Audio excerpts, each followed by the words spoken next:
Vamos ler aqui a palavra do Senhor no livro de Êxodo, o capítulo 33.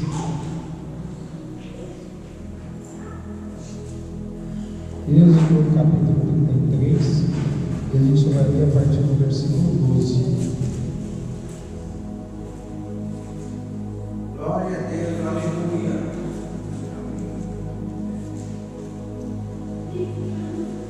Diz assim: Moisés roga a Deus a sua presença.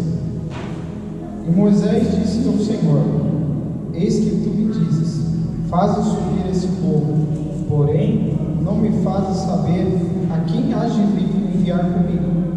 E tu disseste: Conheço-te por teu nome, também achaste graça aos meus olhos.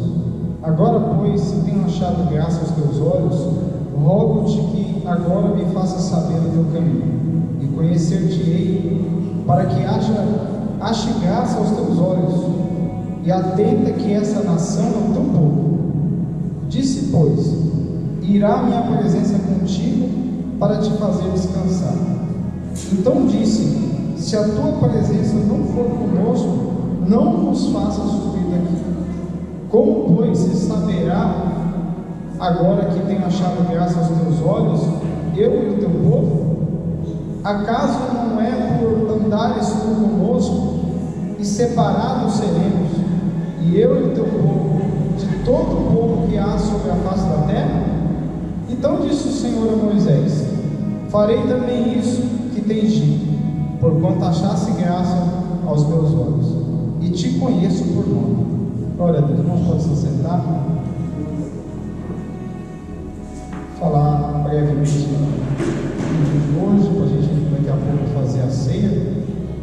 Deus confirmou, ele até usando a irmã Michele, a respeito da presença de Deus.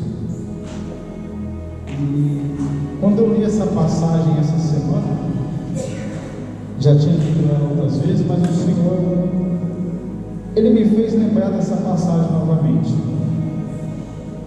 Nós estamos aqui numa ocasião, para os irmãos entenderem o contexto, em que o povo estava no deserto, o povo já havia saído do Egito, todos os irmãos conhecem essa história.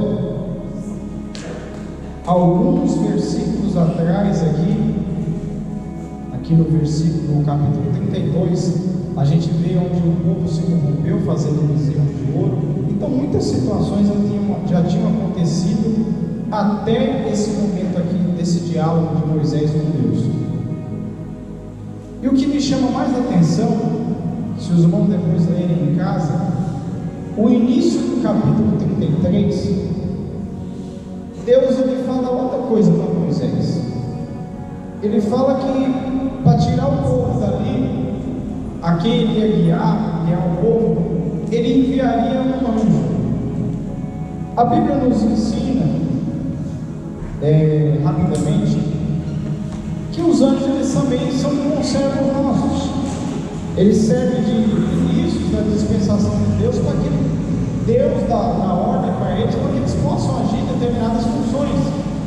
A prova disso, quando a gente vê o anúncio do nascimento de Jesus, a Bíblia diz assim que Deus enviou um anjo chamado Gabriel e anunciou que Maria teria um filho chamado Jesus.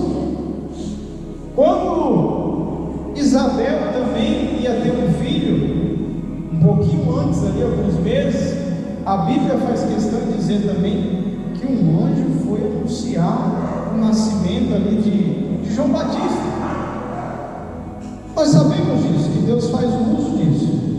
Eles são bons? Sim. Estão a favor de Deus? Sim. Mas o que Moisés quer nos ensinar nesse pedido está além de reconhecermos que os anjos estão a nosso favor. A prova disso, ainda agora lá no livro de Apocalipse, a gente vê que João, quando ele teve aquela visão tremenda, irmãos, ele ficou admirado com o anjo Mandiraci. A prova disso, que ele ficou admirado com o anjo, diz a palavra que ele quis se prostrar diante do anjo. Aí o anjo rapidamente: levanta, rapaz, eu sou teu conservo, assim como eu sou conservo teu. Eu também adoro a Deus, você também deve adorar a Deus. aqui na ocasião, o anjo está dando uma aula para mim e para você que nós devemos toda adoração, todo louvor para Deus, que nós não podemos de maneira alguma reverenciar com glória, colocar o homem no lugar de Deus. Irmão, quer dizer então que a gente não pode confiar nas pessoas, ter respeito pelas pessoas? Muito pelo contrário. A Bíblia diz assim: dai honra a quem tem honra. A Bíblia diz assim: amai uns aos outros como Cristo nos amou. Mas o que a gente está falando aqui é o que Moisés está nos ensinando aqui através dessa passagem, que um único tipo de adoração, culto, louvor é Deus.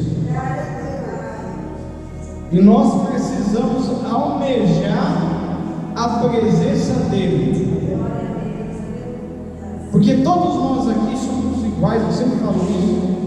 Todos nós aqui somos comedores de arroz e feijão e dependemos da graça de Deus. Se o Espírito Santo se ausentar de mim, dos irmãos, acabou a gente. Mas Deus não, Ele é Deus do mesmo jeito. A Bíblia diz assim que ainda que houvesse algo, eu sou. Jesus disse isso. Ou seja, ainda no livro de João, capítulo 1, o próprio Deus diz assim, usando João, que Ele é o Verbo vivo, o Verbo que se fez carne, que antes de que tudo existisse, Ele já existia. Ele é o começo, Ele é o fim, Ele é o primeiro, Ele é o último. Esse é o tipo de adoração. A prova disso é que Jesus, a Bíblia vai nos ensinar, que eles falam que nós devemos temer aquele que, além de matar a carne, tem poder para levar para o céu ou para o inferno. Então, irmãos, eu digo para os irmãos algo aqui, baseado na palavra. Nós não podemos temer ao homem, mas nós devemos temer a Deus, que tudo pode. Não é para respeitar, vou repetir para ninguém ficar confundido. Respeite uns aos outros, ame uns aos outros, cuide uns dos outros, mas a glória, a reverência, temor é Deus, é para Deus. Então, a nossa confiança deve estar nele, a esperança deve estar nele. A prova disso, outro exemplo para os irmãos entenderem, quando Jesus morreu e ressuscitou e apareceu para alguns discípulos, primeiramente para as mulheres. Olha que interessante. A Bíblia diz assim que Jesus mandou anunciar: vai lá e anuncia que eu ressuscitei, que eu estou vivo. Jesus venceu a morte. Ele é o único que venceu a morte, gente. E vamos lá. Qual que é a intenção de Moisés aqui na ocasião? E essa intenção eu e você devemos ter. Na nossa vida, eu costumo sempre falar para os irmãos, a gente vai enfrentar todo tipo de situação difícil, complicada, mesmo estando na presença de Deus. Qual que é a diferença e qual que é o melhor de tudo isso? É que no momento ruim, eu e você, a gente não vai estar só. O mundo lá fora se desespera numa luta, num problema, porque a Bíblia diz assim que o sol nasce para o justo e para o injusto. Mas onde está a diferença, irmão? Na esperança, na confiança. A prova disso, quando surgiu o decreto na Babilônia para que se fizesse, tocasse o sinal da trombeta, e todos deveriam se prostrar diante de uma imagem de escultura, a primeira atitude de 3 homens de Deus chamados Sadraque, Mesaque e Abednego foi qual? Eu posso até morrer, eu posso até perder minha vida, mas errar contra Deus, jamais. Esse é um pensamento de alguém que teme a Deus. Ele não vai se vender por migalhas, não vai se vender por, de repente, coisas que podem fazer você negar a fé, porque quem quer fazer a gente negar a fé é Satanás, é a sua carne, com enfraquecimento, com problemas. A prova diz que nas primeiras humilhações que eu passei, quando eu passei uma prova financeira terrível. Você não é crente? Você foi para a igreja para ficar assim, devendo para os outros? Eu ouvi isso, que quando eu aceitei Jesus, todos os irmãos sabem disso, a empresa que eu trabalhava entrou em falência. Só que eu digo para os irmãos, Deus não deixou faltar nada. O que Deus quer nos ensinar, por que Deus permite isso? Para que eu e você, vou repetir, no momento difícil, a gente entender que Deus está com a gente. Deus está com a gente. Eu creio, meu Deus, aleluia. E olha só, Sadraque, Mesaque entenderam isso, e nós precisamos entender isso. Moisés, ele fez esse pedido para Deus, e você vê que nesse diálogo que Moisés teve com Deus, Moisés foi muito ousado. Moisés falou assim: Senhor, tu falaste que você conhece a gente por nome. Ele olha lá do céu, às vezes a gente está ficando um pouco mais velho, às vezes a gente esquece o nome de alguém, de idade, mas Deus, você já parou para pensar que Deus conhece cada um por nome? Sem nenhum tipo de dificuldade. Ele não fica assim: opa, quem é aquele ali? Peraí, deixa eu lembrar. Ele sabe, ele conhece. Isso não te alegra? Isso não faz você acreditar que Deus está no controle da nossa vida? E Moisés, ele fala isso: olha, tu fala para nós que você conhece a gente pelo nome, que nós somos povo seu, que nós somos separados, que tu chamou a gente para ser diferente. E como nós vamos andar, Senhor, sem o Senhor?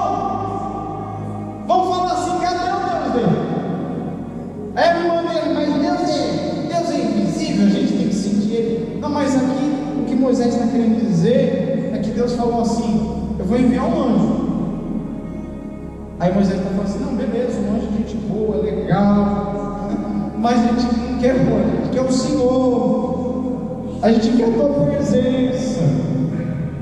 Eu quero saber que o Senhor, que eu estou dando um passo, o Senhor está do meu lado. Senhor, eu quero deitar e me levantar e saber que o Senhor está comigo. Não, meu Senhor, não está entendendo. Eu quero saber que amanhã de manhã eu vou deitar de novo, acordar e o Senhor vai estar comigo. Aleluia. Aleluia. Moisés foi muito inteligente. Às vezes, irmão, nós queremos andar sozinhos. Mentira, meu Deus, a gente não quer andar sozinho, não. Às vezes, com as nossas escolhas, a gente está dizendo: Jesus, fica um pouquinho de lado aqui, que eu vou fazer alguma coisa aqui. Aí Deus está nos ensinando: Deus, anda comigo.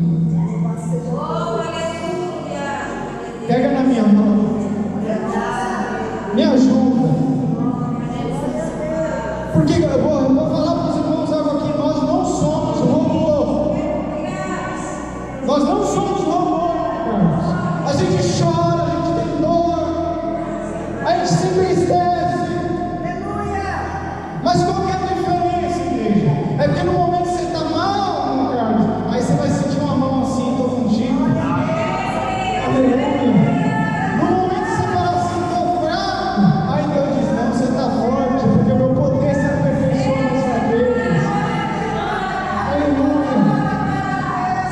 É por isso que nós devemos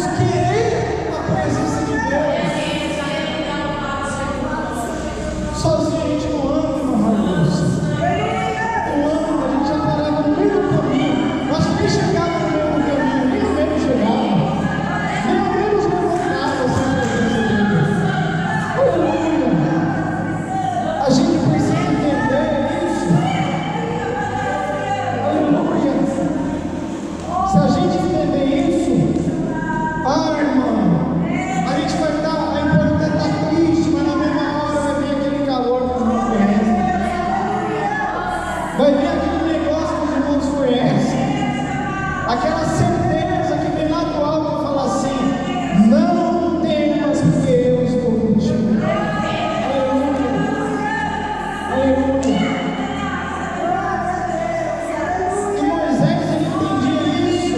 Eu preciso entender, os irmãos precisam entender isso.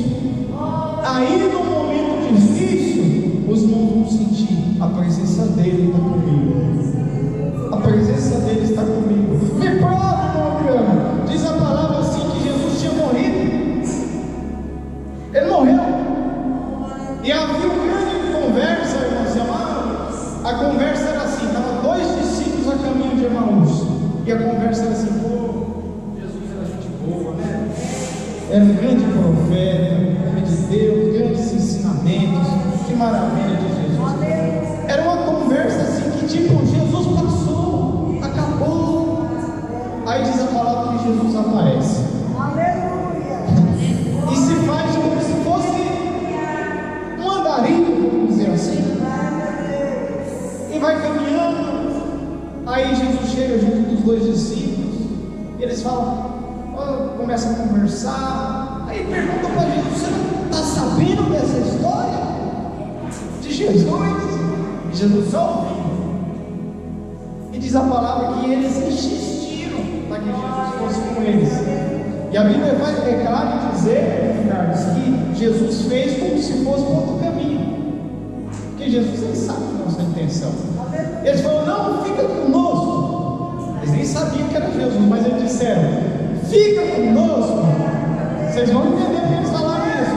Fica conosco. Aí diz a palavra que foram fazer um banquete, peixinho assado, pãozinho. Quando Jesus pegou o pão e rachou o pão, só Jesus tinha aquele jeito de rachar o pão. Os discípulos abriram os olhos espirituais e Jesus subiu.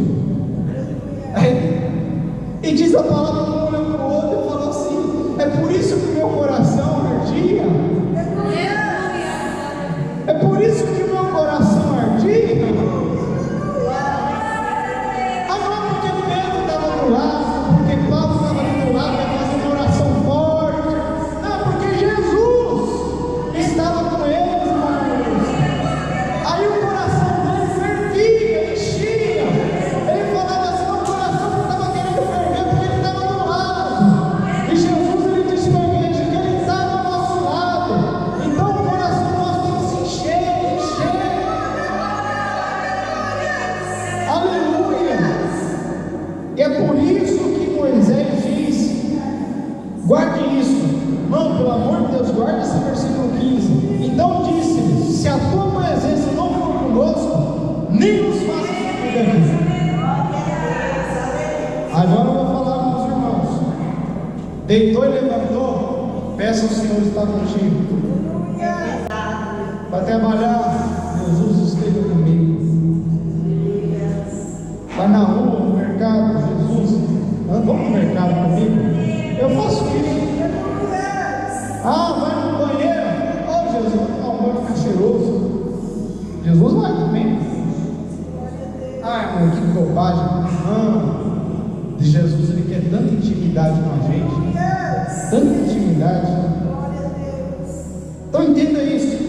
E para finalizar, para a gente fazer a ceia, não vou me alongar.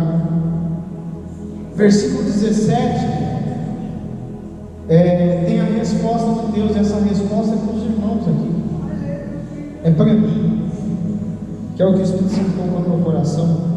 Depois de todo esse diálogo com Deus, teve a resposta. Por isso que a gente não pode parar de clamar, por isso que a gente não pode parar de orar, porque a uma hora a resposta vem. Uma hora Deus vai falar: vou te responder agora. E essa resposta pode ser sim, pode ser não, mas vem a resposta. E a Bíblia diz assim que quando nós aceitamos Jesus como Senhor e Salvador, a Bíblia diz Senhor. Ele está dizendo que Ele tem autoridade na minha e na sua vida. Então por isso que Ele pode falar sim, Ele pode falar não, mas Ele responder, Ele vai, que Ele tem intimidade. Então disse o Senhor a Moisés: farei também isso. Não entenderam? Moisés, eu vou com vocês. Farei também isso que tem dito, porquanto achaste graça aos meus olhos, e te conheço por nome. A gente não é indigente, irmão. Nós não somos indigentes. Deus conhece o nosso deitar, o nosso levantar, o que comemos. Deus sabe tudo. E com essa certeza, igreja, que eu e você deve hoje, Ricardo, sair daqui com o coração cheio. Deus me conhece pelo nome. Deus me conhece pelo nome. E a Bíblia diz outro detalhe: que Deus é onipotente. Então saia confiando no Senhor, que Deus é bom. Amém? Essa é a palavra do nosso coração. Que Deus possa